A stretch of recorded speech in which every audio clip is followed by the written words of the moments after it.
আমি করতে চলেছি লেবু মাখা। লেবু মাখার জন্য ফার্স্টেই আমি এখানে দিয়ে দেবো সরিষার তেল।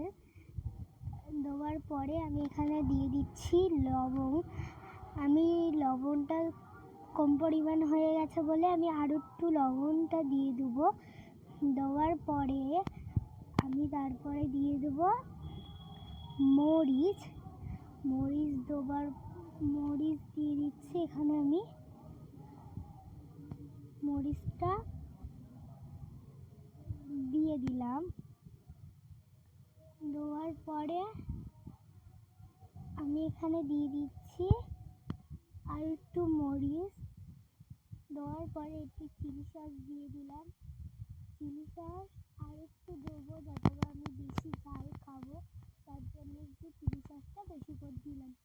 না চাইলে দিতেও পারেন, নাও দিতে পারেন। একদম ঘরোয়া পদ্ধতিতে আজকে আমি মাখা করবো। তার জন্য চিলি সসটা দেওয়ার পরে আমি একটু লেবুর রসটা চেপে দিয়ে দেবো।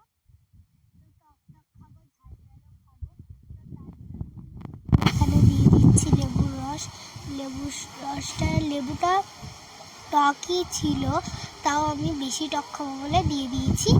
আর একটু তারপর দিয়ে লেবুটা দিয়ে দিয়েছি তার জন্যে। আর একটু দিয়ে তারপরে আমি মেখে নিচ্ছি এখানে। এটা মেখে নেবার পরে এবারে আমি টেস্ট করে দেখবো যে লেবুটা কেমন হয়েছে। দেখো লেবু মাখাটা কেমন হয়েছে কমেন্ট বক্সে জানিয়ে দেবে। এবার সবার টেস্ট করে চেক করে দেখাবো। ফার্স্টে এখানে আমার ছোটো ভাই কে বলছে দারুণ হয়েছে, ও বল দারুণ হয়েছে। তারপর আমার আর একটা ভাইকে খাইয়ে দেখাবো যে তার কেমন লেগেছে।